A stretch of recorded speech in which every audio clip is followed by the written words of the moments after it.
Today we're going to look at some ways to reduce email traffic using both SharePoint and Teams. So if you're familiar with opening up your inbox and having to work your way through lots of different emails, the trouble lies in that emails are used for all sorts of different reasons. So they can be small communications between staff or groups of staff, and they can also be used to push across urgent announcements or more general news around the school. So to consider alternatives, we're going to think about what the email is for and who the audience is. We can roughly break emails into two groups.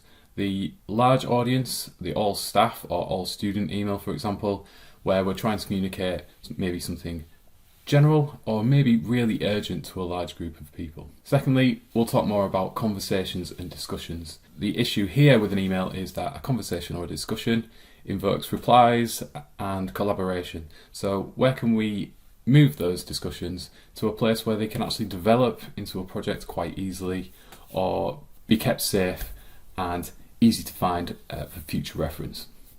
So if you use email to post general news and announcements to staff, you might find that that information gets lost within people's inboxes, so we could post it on our SharePoint sites instead. So a great way to do this is to use a communication site. And communication sites, you can choose your audience by using 365 groups. So in this example, we are on a staff homepage. And in the staff homepage, the audience will be all staff across the school. Now, page designers will be able to come in and choose the content that's displayed here. So for staff, we have things like key policy documents, staff briefings, lunch rotas, for example. But we can also use that to post general news about the school and any external links that may be of interest to staff too. So we can do that via a news feed, and you'll see here that it displays the information in a really dynamic way that's quite engaging for people and they can browse in their own time. So we should start to encourage staff to come to this site for the news rather than receiving it via email. Every time you post an article, this will update, but staff are free to go and see all in here and browse back through any news that you've posted. We can press the add button at the top and you have two options. You can create your own news posts or you can add a link. So let's just add a link in here. This provides you with a box to copy a URL. So we found an interesting article that might be of use to staff, and we're just going to copy that address, right click copy, right click and paste, and that will actually generate an article for us automatically. Grabs an image, grabs a title and a brief description. We can easily post that, and any member of staff who now browses this page will see that updated news. When they click on here, it will open up that external link for them. You can also post your own news using SharePoint. So in this example, you'll see that you can add your own text and your own images to create your own news articles.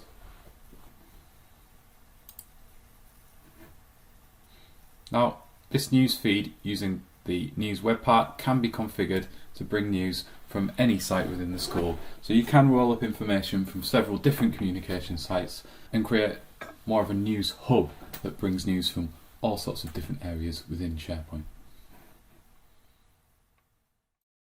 So another issue we have with emails is that urgent information may require an immediate response from somebody. So one way to get around that issue is to use Teams.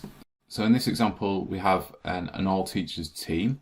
So every member of teaching staff will be part of this team, and they will receive notifications when they're using Teams, depending on the message.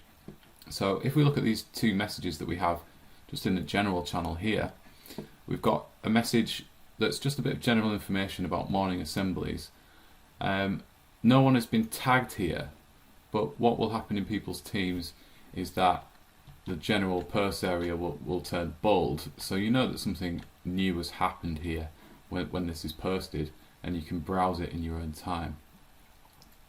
So the advantage of Teams as well is we can sort of minimize those big reply all threads that we get when we message a large group. So if you were to send this out as an email, someone may hit reply all, and that means every member of staff that you've emailed will also get that reply and can end up with several conversations appearing in their email inbox. So the advantage of Teams is we have a reply button below, so if any members of staff are unsure about this or want to ask a question, they can simply hit reply on here. Also, if anybody else jumps on and they have the same question, they'll see the feed below the post, and perhaps it will have already been answered by someone. So it's a really great way to just eliminate a large amount of emails by posting in here. The second post we have is perhaps more urgent. So what the poster has done here is @mention the whole team. So if you start a new conversation here, it says to @mention someone. So to do that, you just hold down Shift on your keyboard so you can use the @ symbol. And we could, put in a couple of names and they would get notifications, but we can actually @ the team. And what that will do is just notify everyone. So a bit like sending an email to everyone. 102 people will get an activity feed. So it's a bit less invasive than having to go through email. They can just browse their activity afterwards. So if we put all teachers in here, we can actually make the post a bit more interesting than just text by using the format button too. So if I bring that up, I can put a subject in.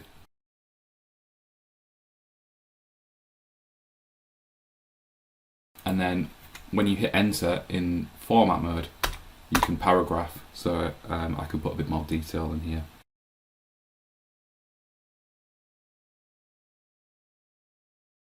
You can go a little bit further here and add some extra details to just make this pop out a little bit. So when you create a post in Teams, it's called a conversation, but we can actually drop that down and make what's called an announcement.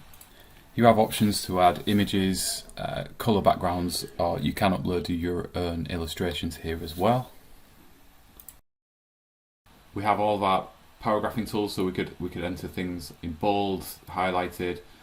We could put a bulleted list if it's just some key information for people. We can add in a table. There's also this mark as important here, so if you didn't want to use the banner, for example, you can have this red line on the side that says important. So it just draws people's attention. But because we've mentioned everybody, they will get a notification for it anyway. So just because when we hit enter here, we get new paragraphs, when you want to post this, we just need to press send. So now that's posted, every single teacher should receive a message in their activity feed. You can see how brightly this stands out in the feed, so anybody just browsing the channel will see that anyway. But also, if this was an email, we might get several responses, and then people are waiting to see if they've been selected to do the cover, and that in itself can get messy, and people may be wasting time there. In this case, they can just simply come in and reply and say, yes, I'm free, I'm happy to take that session. Anybody else will see the conversation and say, okay, that's been taken care of. It's just avoiding wasting people's time.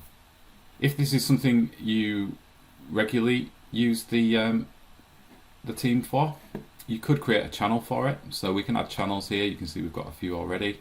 Quick updates. There's a private area for just SLT. A bit about assemblies. So if you're unsure of what's happening in assemblies, that's the place to go and talk about it. And we have things like a swap shop. So if people are wanting to swap equipment, they'll be able to have conversations on here. And not clutter this general feed up.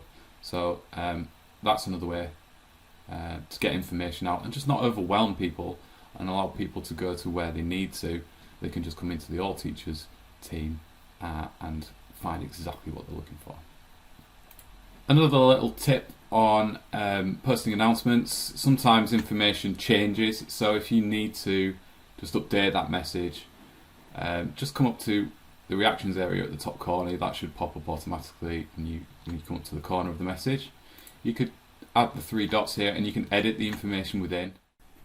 So this helps in a number of ways. If the message had any wrong information in it, we can easily edit it and resend it, which is difficult to do via email. But we can also post an update to the original message, not having to create a whole new email or message again, simply editing the existing one. And if we have mentioned everybody, they will just get a new notification so they can go back to the new edited message.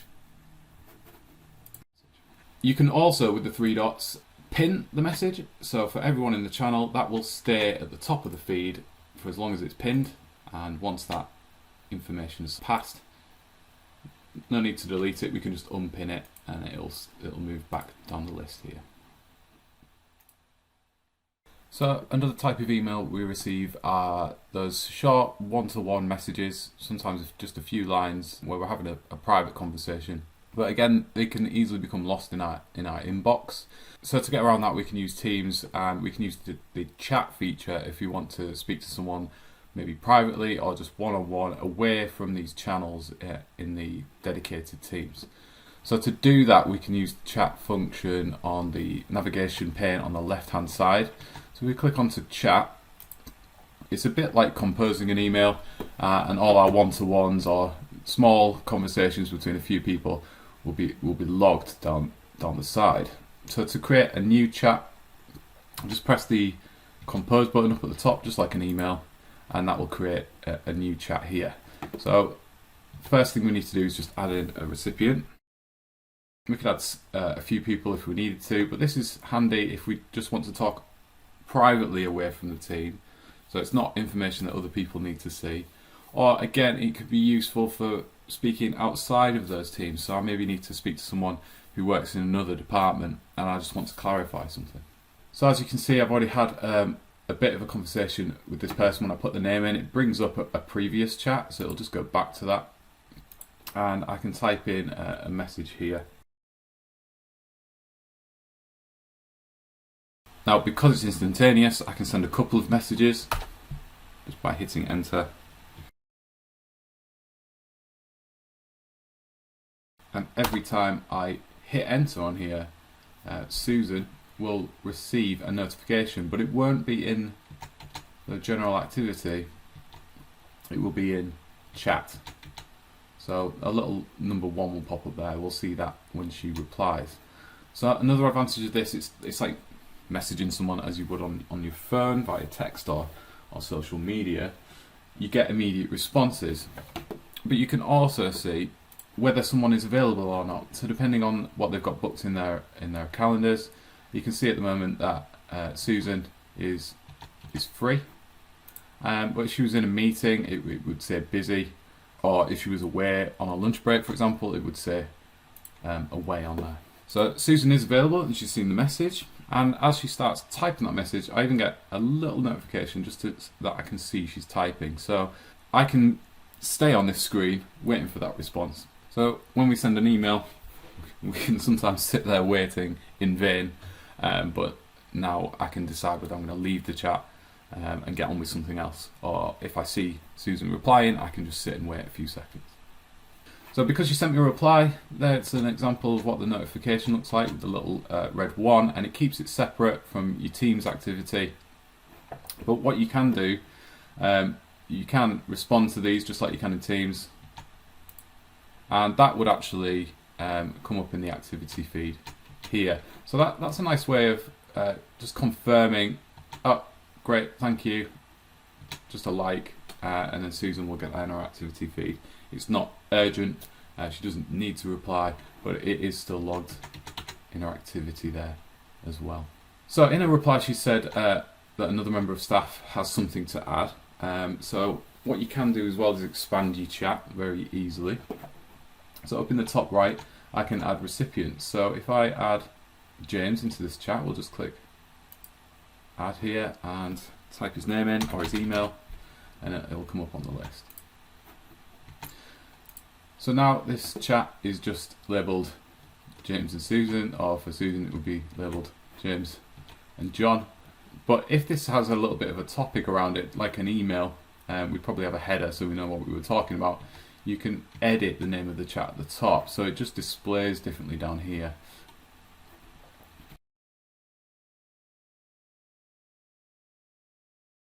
So now when I'm scrolling down through my chats, I can see the topic, and we can continue the conversation, and as I send a message, everyone will get a notification. Now if you want to, just as we did anywhere else in Teams, you've got access to all the additional features, specifically the format button. We can't create an announcement in here, but we can use all of these tools to add in extra information like bullets and tables, and you can copy and paste into here if you want to get quite a bit of information across. Another benefit, if we are working from different departments, we might just need to quickly work on a file together. We have a files tab, so we could upload into there if we needed to. But I think if you get into this point, really you might want to consider creating a full team together so you can actually work, or if you're in the same department, perhaps creating a private channel with just these 3 members in to work on files together. You get a lot more functionality. Another advantage is if you see that both people are free for a call, I can come up to the top here and we could immediately start a video call, and both of those people will be invited, and we can just have the chat face to face essentially, and get those questions answered even quicker. So you've got the option of starting a video call, or if you just want an audio call, you can do that too. Following the call, it might be that all questions are answered and everything's done and dusted, so we can simply leave that in our chat history and we can refer back to it. We can leave the chat if you want to, press the 3 dots and you can leave. You can also do things like mute and mark as unread, which is something you quite often do in an email just to keep it bold with the notification in your feed if you want to. Just like anything else we looked at in Teams, you can press the 3 dots here, you can pin, and you can save the message, and you can also search through your chat too. It will search your Teams and your chat. So as we've seen, Teams does a pretty good job of differentiating between the types of messages that we receive, whether they're urgent, non-urgent, whether they're large group messages or just one-to-one chats. So finally, we're just going to take a look at how you can organise that information a little bit, how you can find it and how you can keep it safe. You can use the search bar up at the top to look for anything in particular. So if I was looking for of mice and men resources, I can simply type that in at the top and it will search through all of my teams and bring up all of the messages that related to this. So we can go directly to a message, and it may take me back a whole year ago to a message that is still relevant to me now. Another handy tip with this, quite often people post information that you need to keep referring back to. So if you want to keep that safe, we can press the 3 dots at the top and we can save the message. So if you save that message, it goes into saved here. So to find these, we can press the profile, and underneath there all of your messages are saved. So we click here and we can browse anything we've saved, and it just takes us directly to the conversation as we click on them down the side. Another tip you can do is you can / saved. Now when you press / there's lots of shortcuts and they're worth learning. You can browse this list and you can see saved is there, or we could continue to type it and then hit enter and it will take us to this same list too. So saved messages is great for that information. When you're always going back through your emails looking for a specific email that outlined some really key information, if you're using Teams you can save those in there. Now if that no longer becomes relevant to me, I can simply click that and unsave it and remove it from my saved messages. So to round up, we've been looking at ways to reduce email, and we've been using SharePoint and Teams. So SharePoint was a really great place to post general information that's not so urgent but that people can browse in their own time, so we can make it really engaging and dynamic for them, and then encourage staff to visit these sites just to get that general information that is useful to them, but keep it out of their inbox.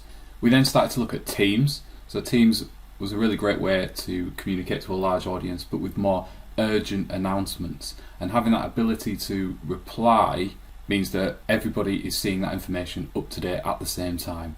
You can also recall those messages easily and edit them and send them back out again. And that is immediate in Teams, and people are getting notifications.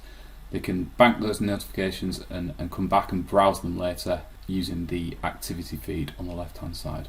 Teams is also a great place to start a conversation, whether that's one-to-one or already in a small group. If you're in a department team, for example, you can post a message in there and get everybody's attention in the same way. If you do want to communicate across departments, or you just want a private conversation, you can use the chat feature. And the great thing about this is we can easily add more participants as we go along, and we can even start to edit files. You may find that a chat, if it becomes something quite regular and it's a new project for you all to get started on, you may then want to consider creating your own team with those relevant members, or if you're already in a department, perhaps creating a private channel within your department team where you can work on that specific project. If you'd like to learn more about how you can use SharePoint and Teams to increase productivity, increase communication and save teacher time, you can find free resources and more details about what we do at clouddesignbox.co.uk.